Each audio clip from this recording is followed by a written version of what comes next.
Alhamdulillah wa syukrulillah. Asyhadu an la ilaha illallah wahdahu la syarikalah wa asyhadu anna Muhammadan abduhu wa rasuluh amma ba'd. Surat As-Sajdah, surat yang ke-32. A'udzu billahi minasyaitonir rajim. Bismillahirrahmanirrahim. Alif lam mim. Tanzilul kitab la raiba fihi min rabbil alamin. Am yaquluna iftara bal huwal haqqu min rabbik litundira qauman ma atahum min nadhir min qablik la'allahum yahtadun. Alif lam mim. Turunnya Al-Quran itu tidak ada keraguan padanya, yaitu dari Tuhan seluruh alam. Tetapi mengapa mereka orang kafir mengatakan dia Muhammad telah mengada-adakannya?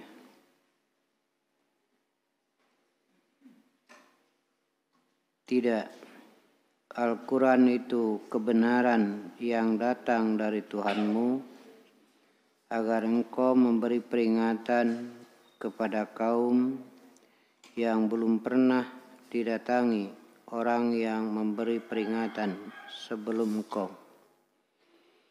agar mereka mendapat petunjuk. Turunnya Al-Quran itu tidak ada keraguan padanya. La raiba fi. Maknanya la tartabu fihi. Janganlah kamu ragu-ragu padanya. Lafaz seperti ini disebut khobariyah labdon insya'iyah maknan. Lafadznya khobar tapi isinya tuntutan. Tidak ada keraguan padanya, maknanya jangan ragu-ragu padanya. Dari Tuhan seluruh alam. Agama sebagai pegangan hidup mesti kokoh, mesti kuat, tidak rapuh. Agama jalan hidup mesti terang, mesti jelas, mesti lurus, tidak berbelok-belok. Agama adalah petunjuk, hidayah, mesti benar, tidak boleh salah.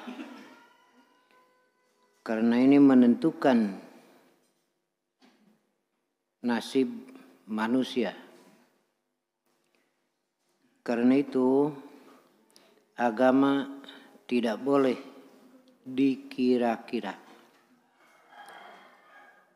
Pegangan hidup tidak boleh dikira-kira. Hanya perkiraan saja, mesti benar. Mesti yakin benarnya. Mesti tidak ada keraguan padanya.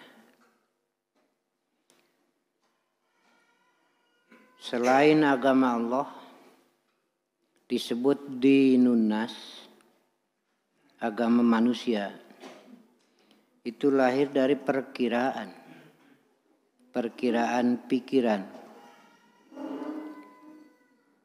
hayalan, dihayalkan ada Tuhan, Ada Tuhan di laut, ada Tuhan di gunung, ada Tuhan di langit, ada Tuhan tuh banyak gitu ya sananya. Ya.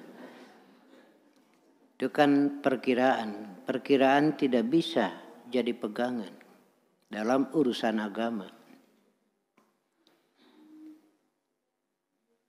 Tidak ada ilmu pada manusia urusan ini. Ma lahum bihi min ilmin. Tidak ada. Karena tidak tahu. Jangankan akhirat. Hari esok saja manusia tidak tahu apa yang akan terjadi.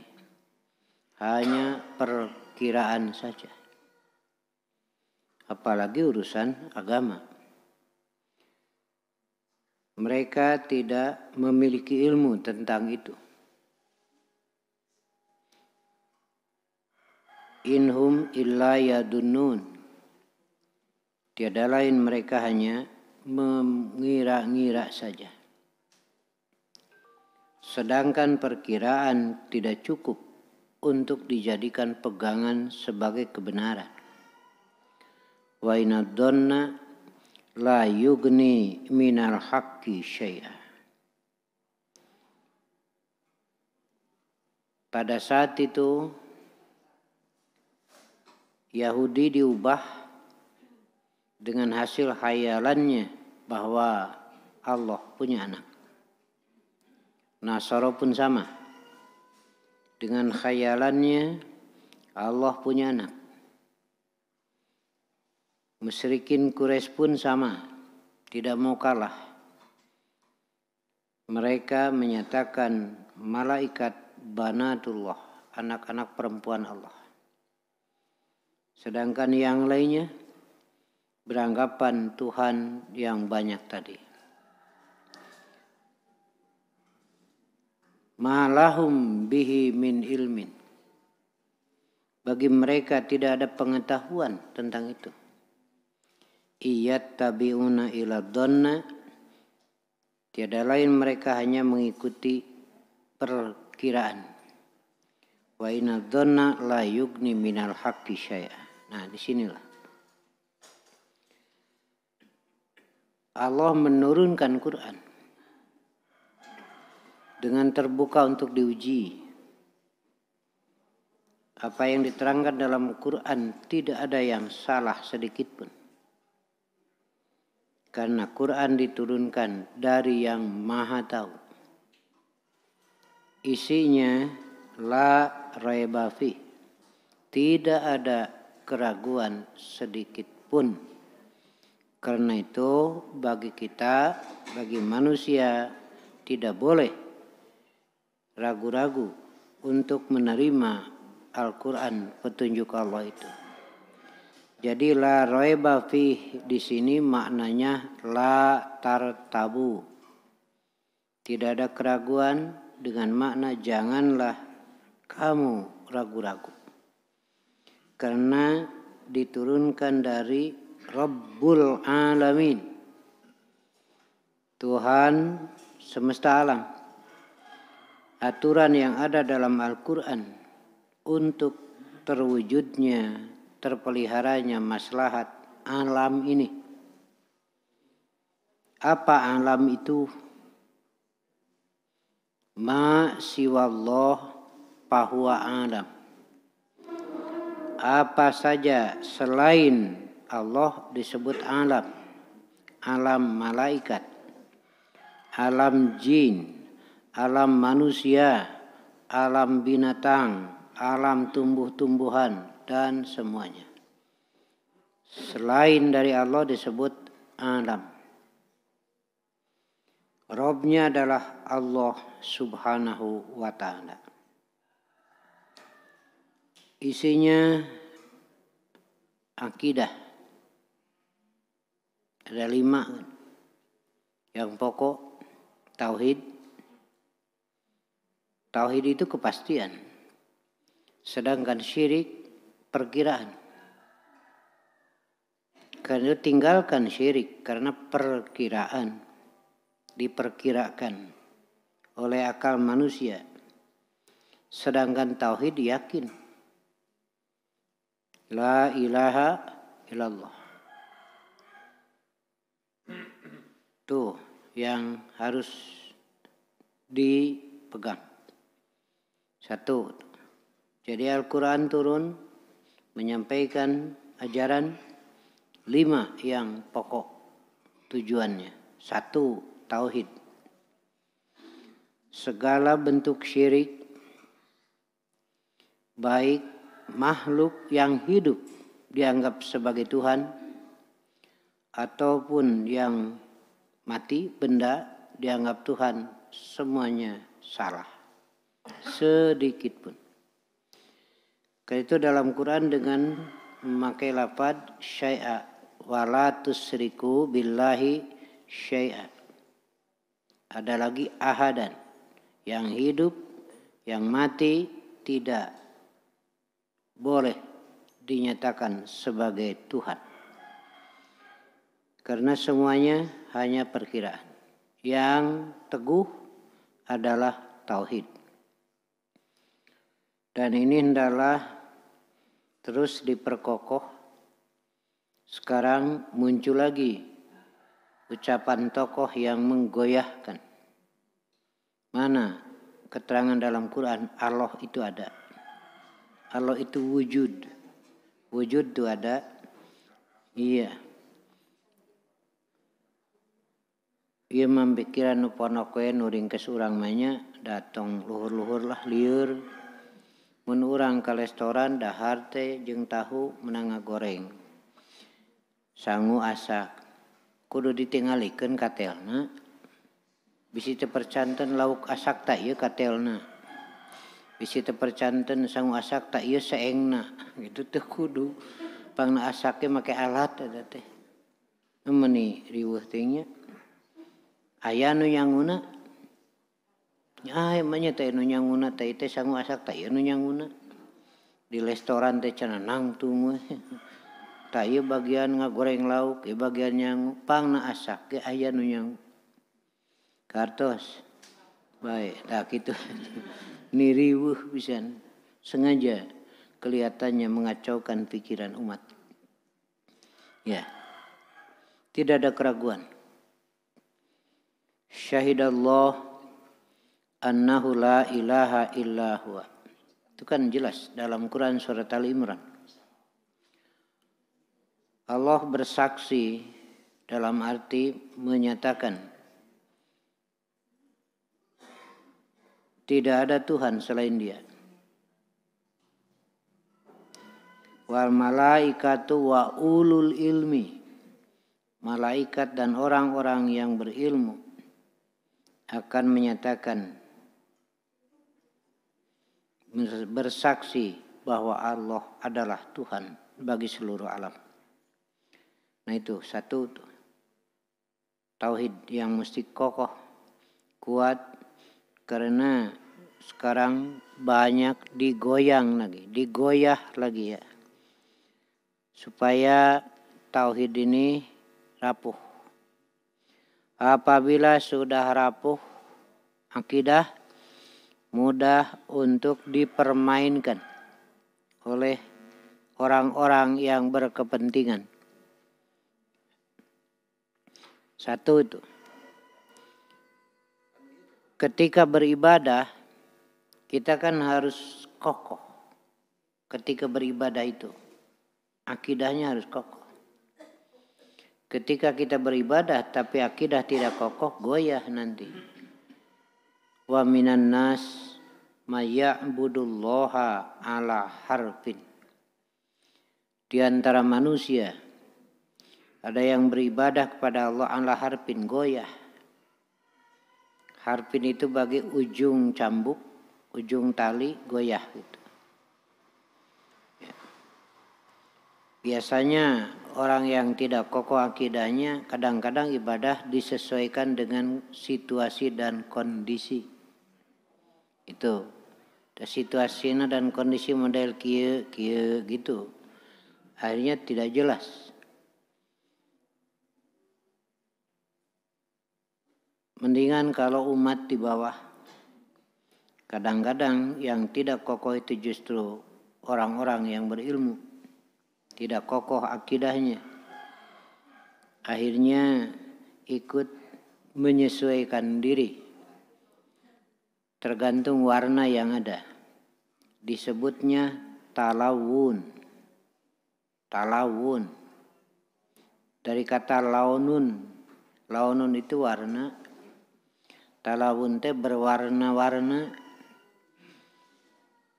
Ketika merah ikut merah, ketika kuning rame ikut kuning. Ketika rame biru ikut biru, ketika rame hijau ikut hijau gitu. Disebutnya talawun. Ya. Jadi warna hidup tidak jelas. Nah, ini Quran dengan tegas. Dengan tauhid itu melahirkan warna hidup yang jelas. Karena warna hidup dari Allah. Sibghatallah wa man ahsanu minallahi sibghah. Celupan warna hidup dari Allah itu kokoh. Sedangkan warna hidup dari manusia tergantung situasi dan kondisi. Gak tahu tuh yang seperti apa bentuknya, ada kutu loncat, nggak tahu saya itu. Kejeng aya kutu loncat semacam-macam. Ya. Talawun dalam akidah. Ya. Karena apa? Karena tidak kokoh. Masih ada keraguan. Nah, di sini ya. Kita ungkap kisah saja dalam Quran. Nabi Ibrahim sendirian. Raja, keluarga, dan masyarakat semuanya menentang. Beliau berjuang sendiri kan.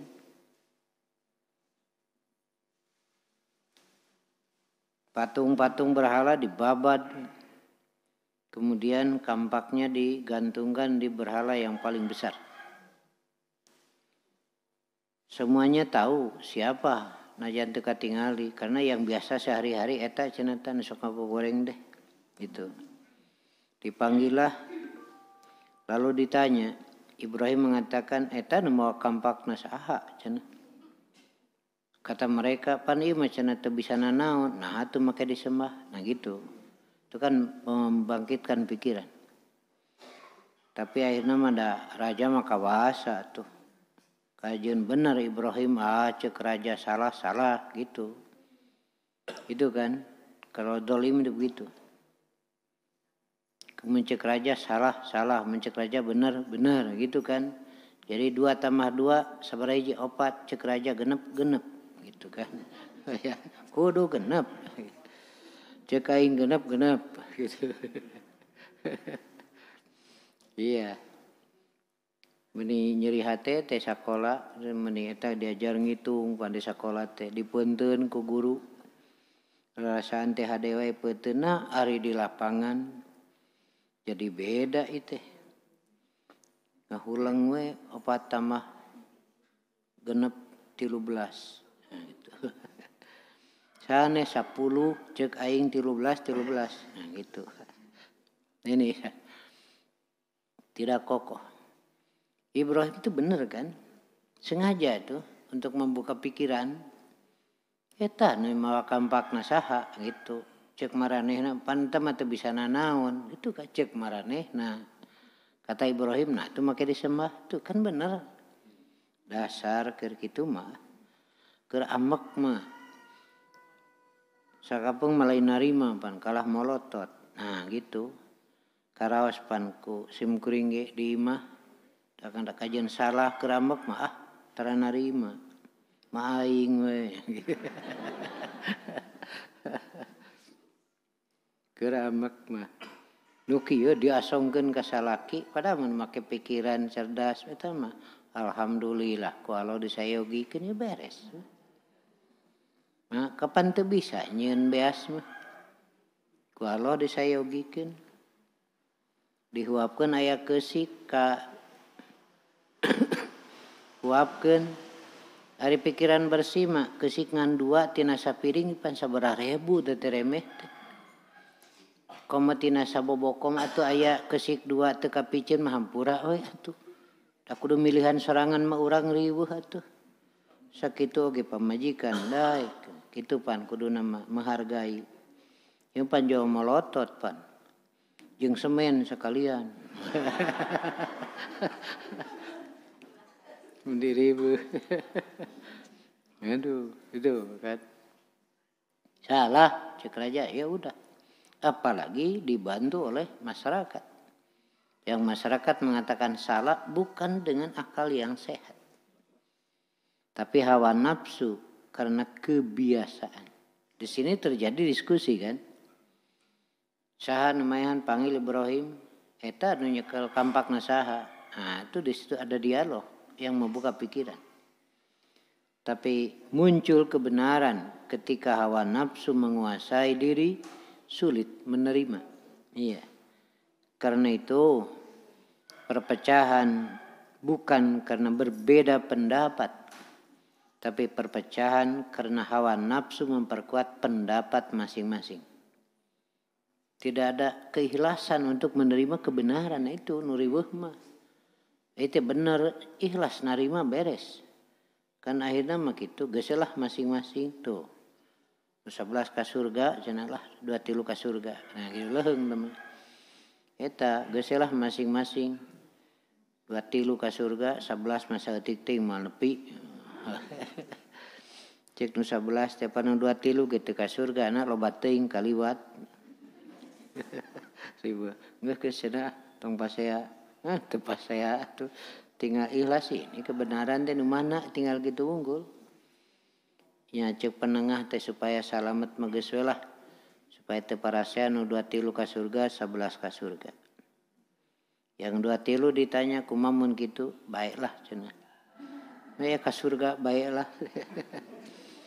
Yang 11 ditanya kumamun kitu nya satuju nya teu satuju ka surga. Yang 23 ke surga, yang 11 ke surga. Cuma yang 23 ngomong nanti di surga. Nyaho nu 11 ka surga mah 11 we ti bareto gitu. Tapi kan bukan dalil. Perkiraan akal itu enggak bisa jadi pegangan.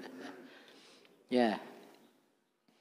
Karena itu kalau berkumpul bersama kemudian masing-masing menyampaikan argumen.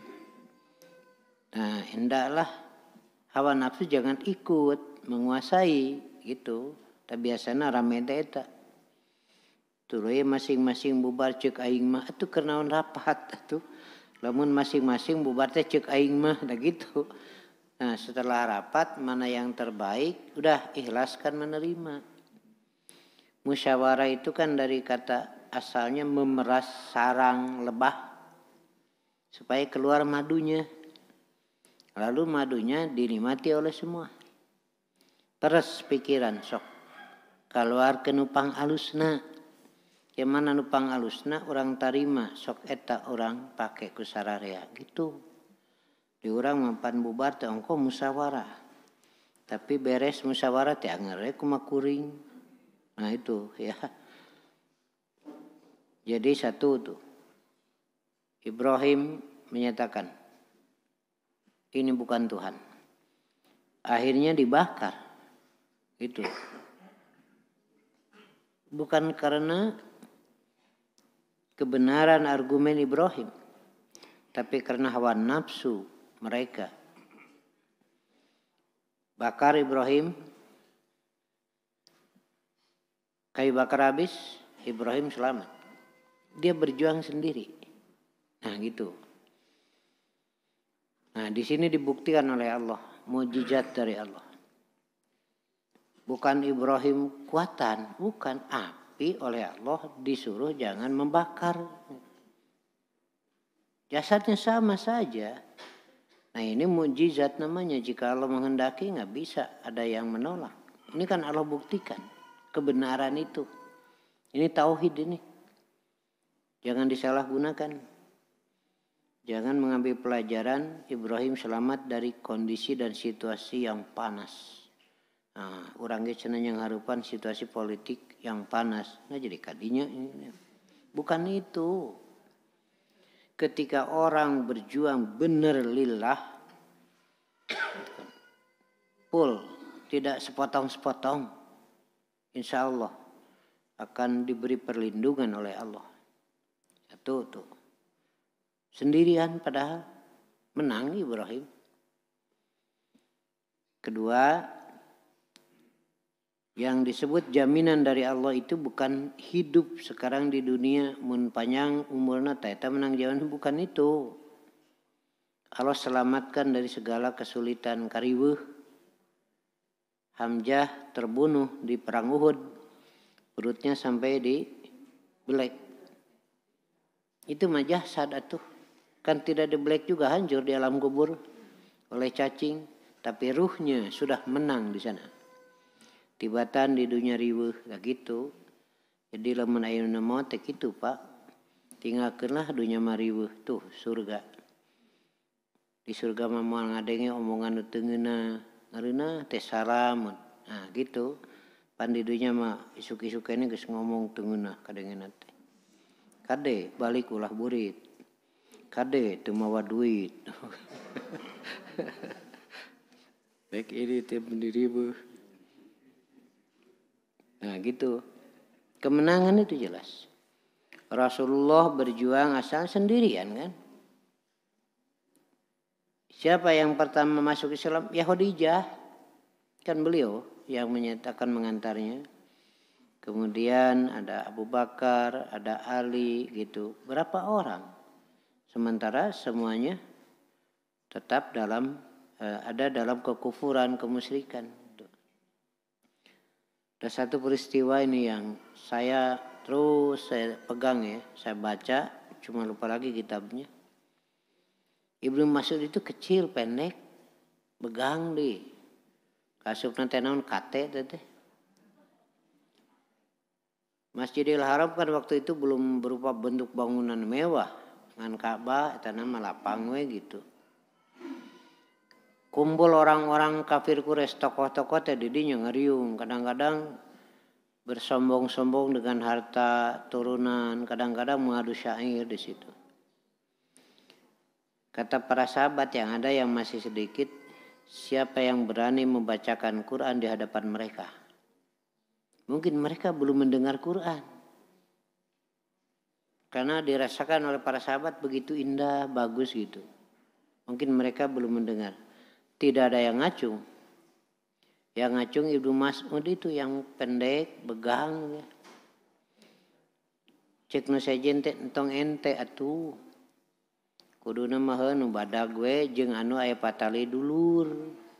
Geus kabayangkeun dangke pada neungeulana teh. Tapi Ibnu Mas'ud berangkat, bacakan ayat Quran, semua tertegun dengan kemerduan suaranya. Sampai Rasul mengatakan jika ingin tahu bagaimana Jibril membacakan ayat Quran kepadaku, dengarkan saja bacaan Ibnu Mas'ud. Rawaseun pisan. Awak nama leutik tapi sora hade. Nah gitu. Di urang mah awak leutik sora goreng. Ya. Tertegun semuanya. Suaranya merdu, kemudian susunannya, sastranya. Kan waktu itu orang agul dengan syairnya, kalah semua syair-syair, baru ini mendengar, tertegun semua. Setelah sadar yang membacakannya Ibnu Mas'ud, tukang ngangon domba, orang tidak jelas gitu, cek maranehna mah bahasa saya. Dorwedi tareungeulan. Kenapa? Padahal sudah mengakui. Benar, enak. Rasa enak sekarang berubah dengan kebencian tadi. Jadi tengenah asa dihina, nah gitu. Ya ditareungeulan pulang Ibnu Mas'ud teh. Cek para sahabat teh, cek aing oge. Gitu pada urang mah. Kumapok nanti mun dititah eudeuh deui cenah. Entong cek sararea teh. Lalu ia mengatakan tidak ada pekerjaan yang paling ringan kecuali membacakan ayat Quran di hadapan orang kafir. Pan ieu teh berat ke urang mah. Macakeun ayat Quran di hadapan jalma kafir. Nah gitu. Apa maknanya? Tidak ada pekerjaan yang ringan kecuali apabila sesuai dengan hati. Nah, orang mah akidah sesuai dengan akidah. Ketika Bapak Ibu melakukan sesuatu tidak sesuai dengan akidah, tersiksa pasti. Tengenah begitu karena tidak sesuai. Nah, itu. Itulah yang pertama, Quran itu. Yakin, benar. Am yakuluna iftaroh, tapi kenapa mereka menyatakan ini hanya diada-adakan, dijieun-jieun ku Muhammad. Sementara nu dijieun-jieun nu maranehna, gitu kan terbalik. Kalau mereka dari hayalan, Quran mah dari Allah yang Maha Tahu. Tapi disinilah alasan-alasan mereka akan menghambat itu. Padahal itu adalah hak dari Allah. Tapi ketika berhadapan muncul hujah-hujah yang direkayasa. Sehingga yang salah seperti benar. Hujah ya, yang direkayasa itu. Ketika mereka berhujah, Rasulullah diperintah, aslamtu wajhiya lillah. Kenapa? Karena kalau sudah ngaco begitu kan ese. Apalagi dengan hawa nafsu. Nah gitu. Ketika berhujah masih pikirannya bersih, hatinya bersih, enak gitu kan. Tapi kalau sudah mulai hawa nafsu yang muncul, ya udah kacau jadinya. Kita kan sering dengar di itu di TV One itu. Kelihatannya kalau sudah hawa nafsu muncul ngaco terus itu ngomong. Wah benar. Ya, karena itu kalau sudah seperti itu, sudah tinggalkan saja. Aslamtu wajhiya lillah. Nah sekarang juga ngaraco, banyak tuh ngaromong. Ya ngaraco. Menyatakan kebenaran-kebenaran itu. Bagaimana sikap kita? Udahlah. Ikuti saja Allah. Ikuti saja Al-Quran. Daripada mesti tanazu, tidak berdasarkan ilmu. Ya, jadi liur kayak itu nanti. Pertanyaan, bukankah Allah Maha Kuasa?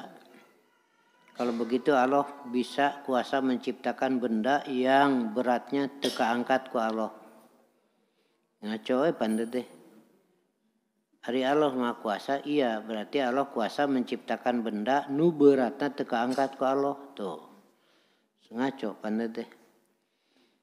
Waktu itu saya bilang supaya jelas saya menjawab cik maksudna sagede nanti jeung beratna teh jika kumata kapurna sok gambar heula. Hayang nyaho perlu sabaradus sok kapurna supaya saya gampang menjawab sok gambar heula nu dimaksud teh barang sagede kumaha gitu. Teu bisa heun Mas, cing sugan teu bisa tuh. Nah itu. Bukankah Allah Maha Kuasa? Allah Maha Tahu, Allah Maha segala-galanya. Kenapa mesti mengutus malaikat untuk mencatat amal, untuk pencabut nyawa? Bukankah Allah Maha segala-galanya? Nah, gitu. Waktu itu saya jawab, Anda tahu. Anda sudah mengakui bahwa Allah Maha segala-galanya. Itu kumaha Allah cing teh tong pipil ngatur. Ari kumaha ente macing ente nu kawasana gitu. Iya.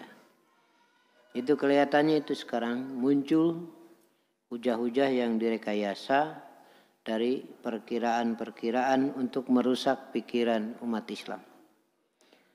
Litundhira qauman ma atahum min nadir, agar engkau Muhammad memberi peringatan kepada kaum yang belum ada nadir sebelumnya, memberi peringatan. Setelah Nabi Isa sampai kepada Rasulullah itu kurang lebih perjalanan 600 tahun. Kemudian banyak juga isi Taurat Injil dirubah dan banyak orang-orang yang tidak mendengar ajakan karena berada di dalam, di pegunungan dan lain sebagainya. Di sini muncul dua pendapat.